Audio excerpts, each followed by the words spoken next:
The sound of laughter floated through the curtains, mingling with the chime of silverware and the hum of holiday music. Warm light spilled from the windows, golden and inviting. But I was standing outside with cold fingers clutching a bag of cookies. On the porch steps of my son's house, I sat waiting, the handle of the gift bag digging into my palm. I had been promised a seat at the Christmas table, but as I watched the scene unfold inside, I began to understand that the invitation had never really included me. 3 days earlier, the message had come from Miles. "Drive safe. Mom, we saved you a seat at the Christmas table." I had read it twice, smiling at the familiar tone, and texted back with my usual enthusiasm. "Can't wait.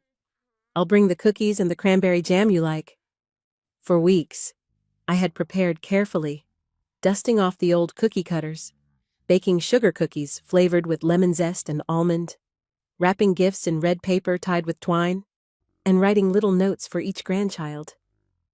I had imagined their faces lighting up as they opened each package, imagined laughter around the table, the warmth of belonging. The drive from Albuquerque to Mesa took 6 hours.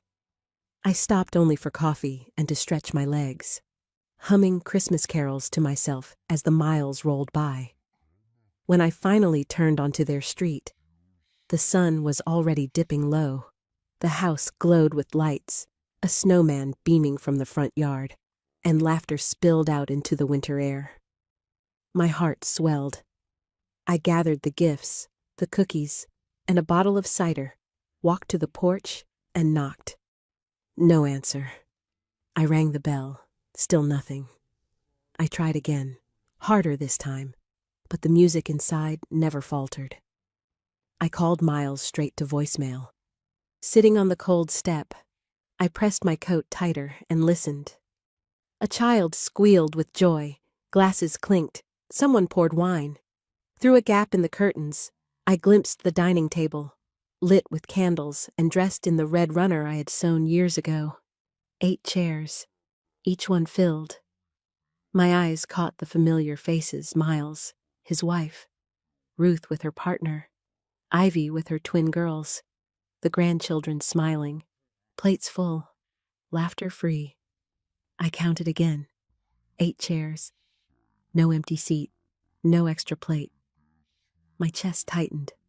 I opened Instagram without thinking, and there it was, a fresh post from Ruth. "Full house, Christmas magic." The caption glowed beneath a picture of them all gathered together, raising their glasses in cheer. I wasn't in it. There wasn't space for me to be. By the time I drove away that night, my gifts untouched and my cookies still wrapped. The motel room's bleach-scented air felt more honest than the glow of my son's windows. I sat on the bed, notebook in hand, and began to write not a grocery list or reminder, but names. Miles $35,000 for the down payment on his house, Ruth $600 a month since 2017 for daycare, birthday parties, emergency bills, Ivy $2,000 for the twins' hospital stay, a used car loan co-signed, groceries covered every other month. Page after page, the numbers stacked higher. 184,000, give or take, since retirement.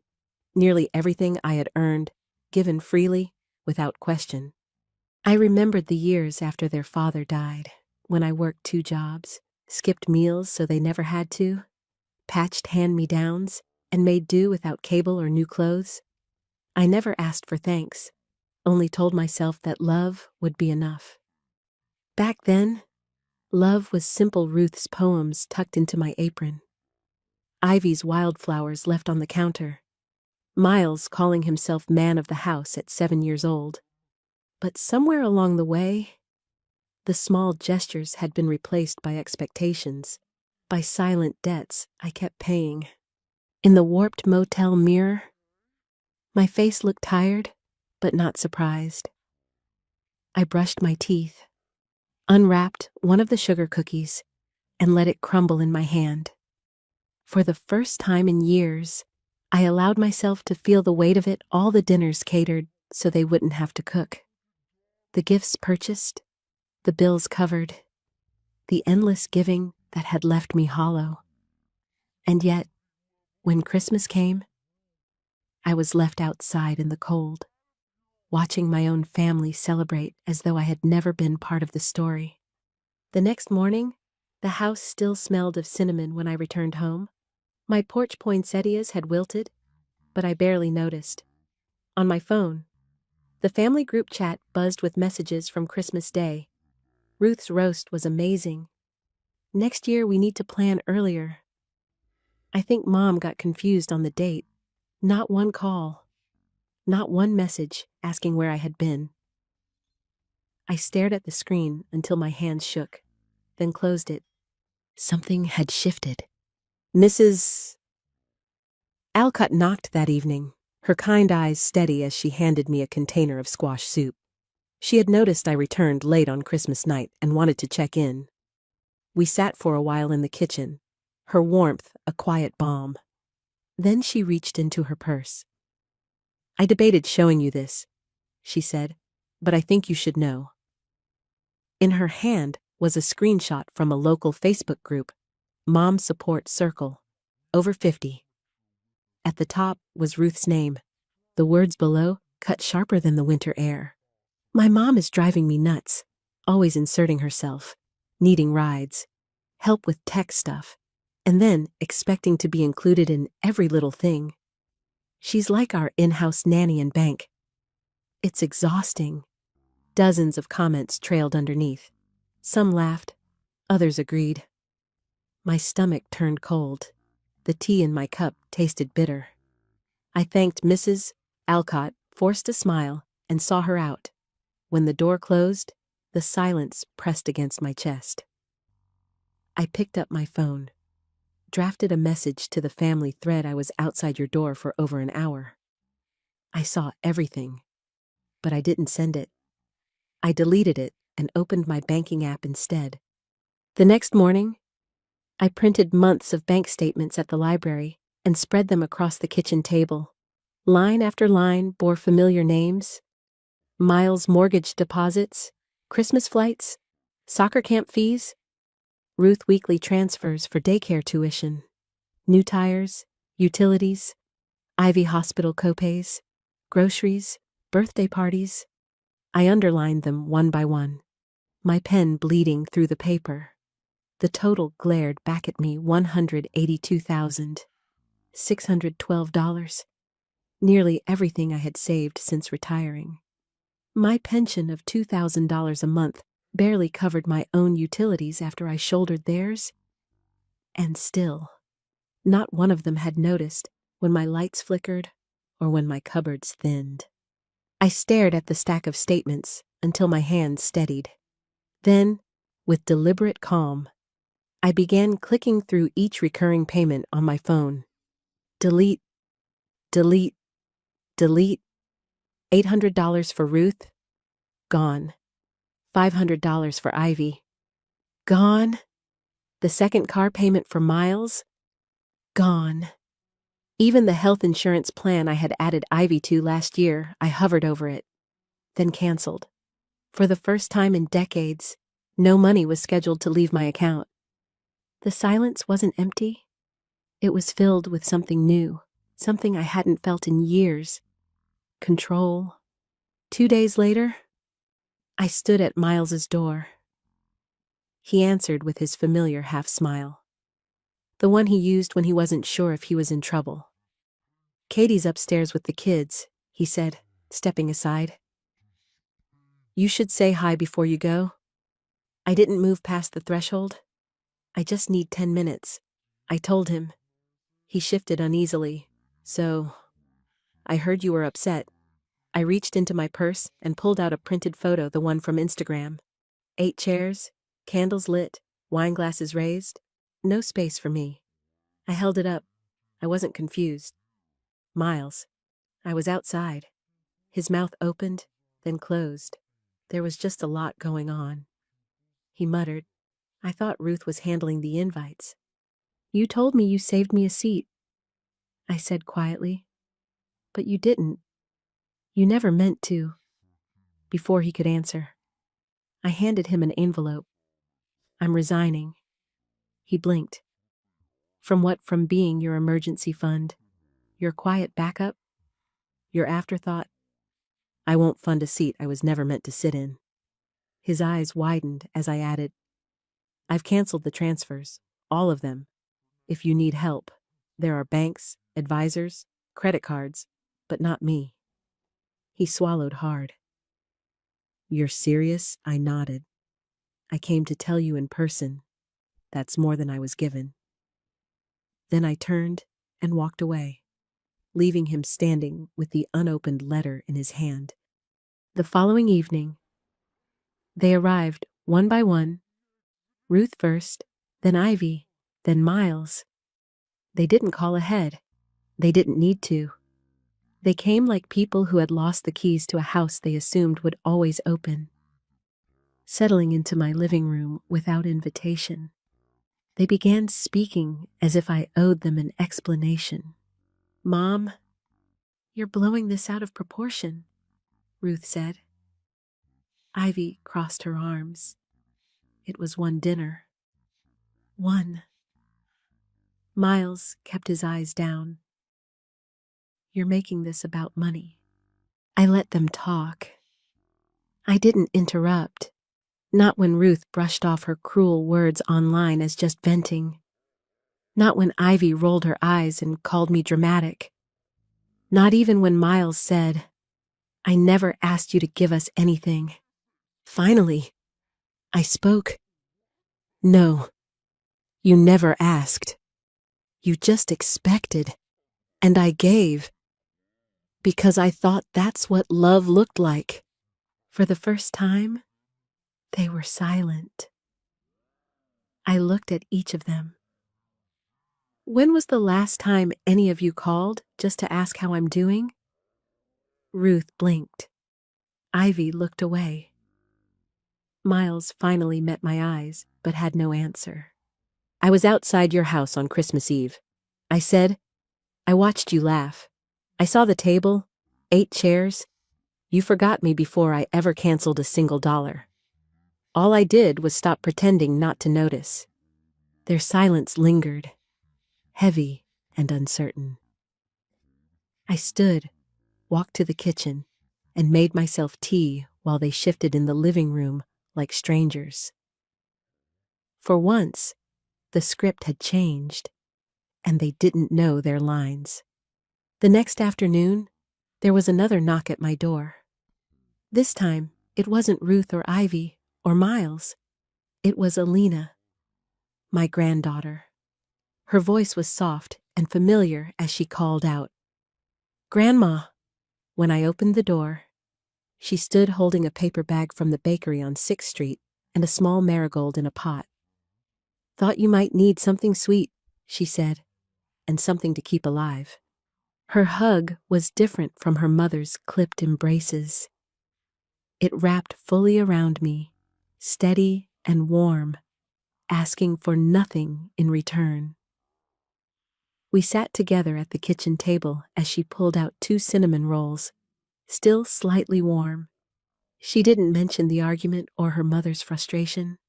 Instead, she said gently, I saw your name was removed from the daycare payment system. Mom was yelling about it on the phone. But I just wanted to see how you are.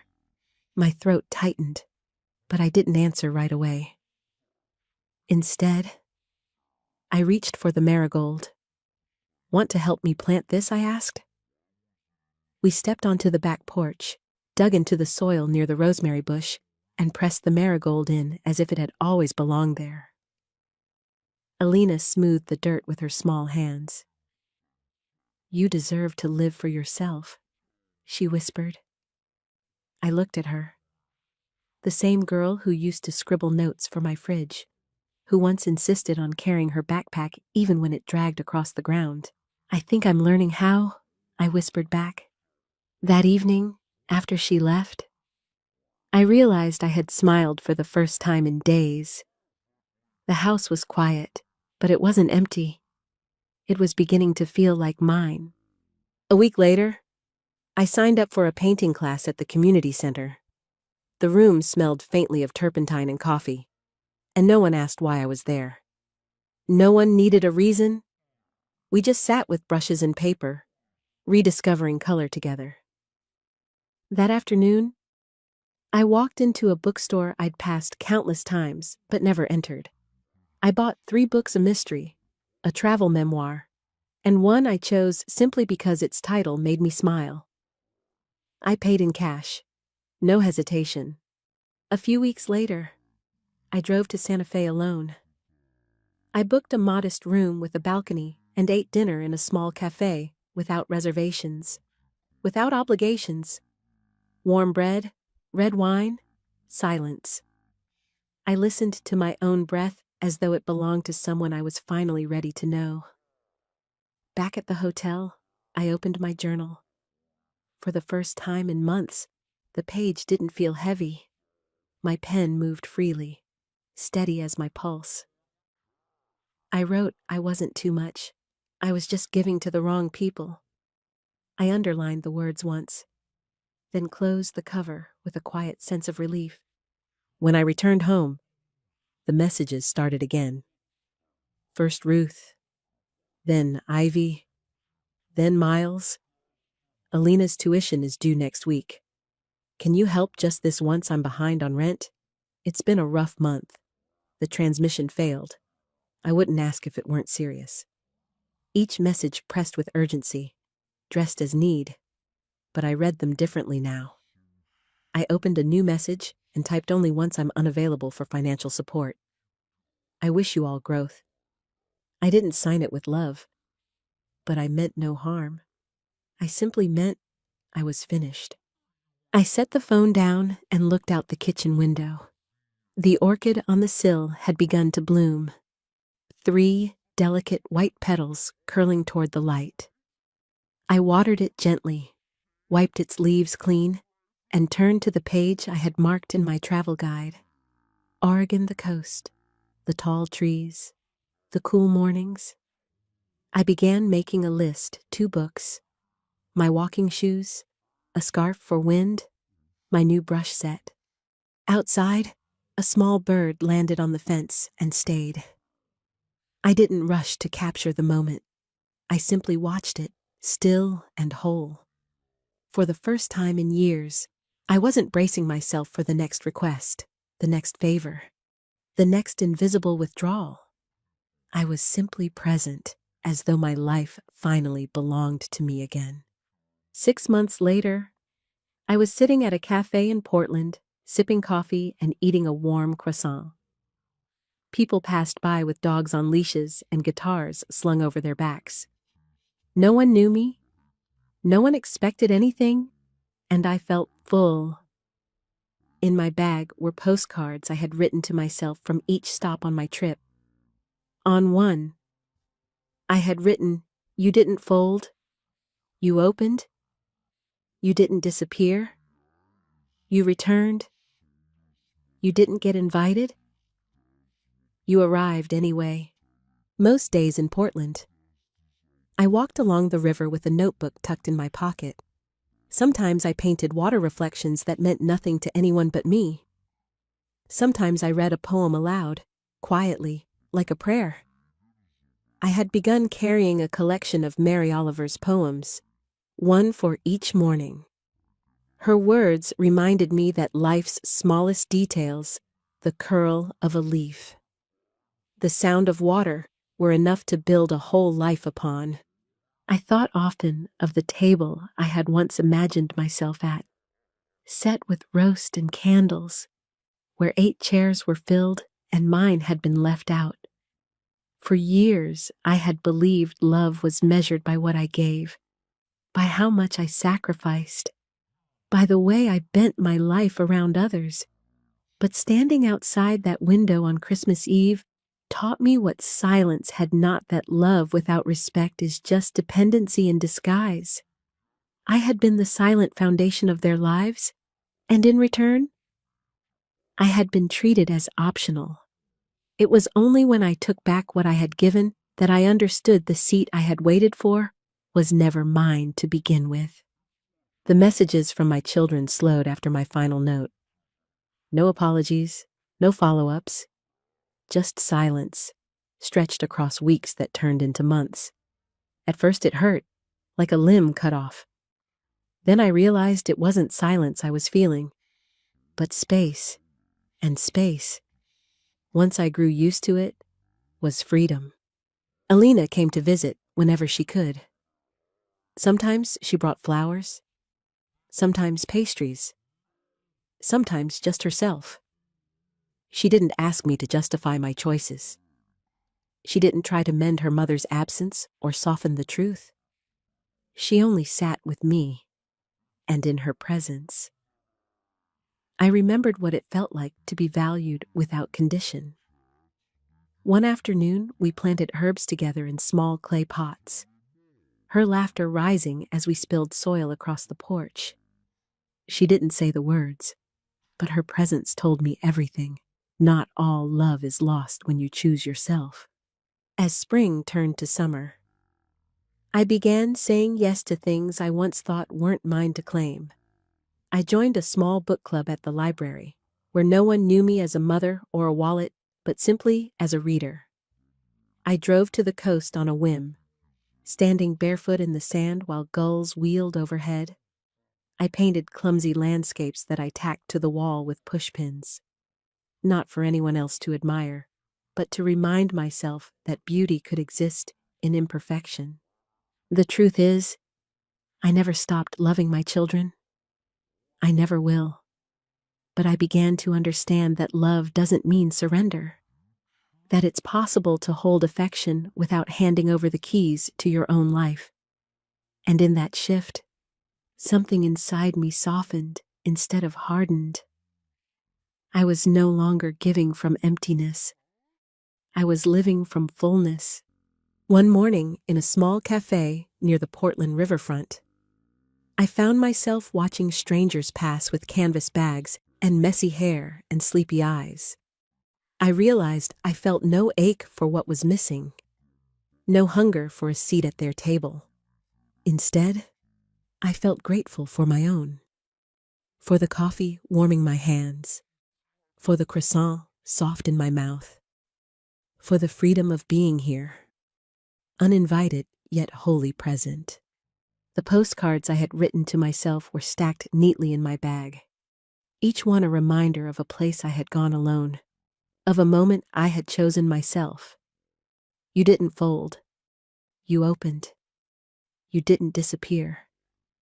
You returned. You didn't get invited. You arrived anyway. The words were no longer just reminders. They were proof. And when I returned home after months away, my house no longer felt like an empty waiting room. It felt like mine, a place filled not with debt and expectation, but with quiet joy.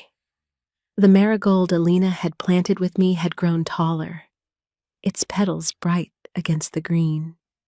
The orchid on the kitchen sill had bloomed again. The silence inside was no longer a wound. It was peace. For the first time in a long time, I knew with certainty that my life was not measured by who saved me a seat. It was measured by the strength to build my own table, the courage to sit at it alone, and the grace to invite joy when it came. If you found meaning in this story, take a moment to like, share, and subscribe for more.